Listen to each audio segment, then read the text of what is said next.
این دفعه که مهمون داری این سوپو درست کن. انقدر خوش‌طعم و عالیه که همه طرز تهیه‌اش رو ازتون میپرسن. پیازا رو نگینی خورد کنید. هویجا رو هم یا نگینی ریز خورد کنید یا مثل من رنده کنید.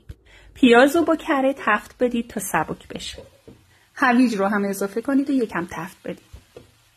بعد هم مرغ و جوی پرک. اگه میخواین از جوی پوست کنده استفاده کنید حتما از شب قبل خیس کنید. نمک، فلفل سیاه و آب. خوب هم بزنید، در قابلمه رو بذارید تا 1 ساعت و نیم مرغ پخته بشه. تو این فاصله قارچ‌ها رو ورقه‌ای برش بزنید، بعد با کمی کره و آب لیمو با حرارت زیاد تفت بدید. وقتی که مرغتون پخته شد از توی سوپ بردارید و ریش ریش کنید. دوباره بریزیدش توی سوپ، قارچ رو هم اضافه کنید و 1 ساعت و نیم دیگه بذارید بپزه. حالا خامه‌ای که به دمای محیط رسیده رو با یه مقدار از سوپ مخلوط کنید تا گرم بشه، چون خامه سرد توی سوپ داغ میبره.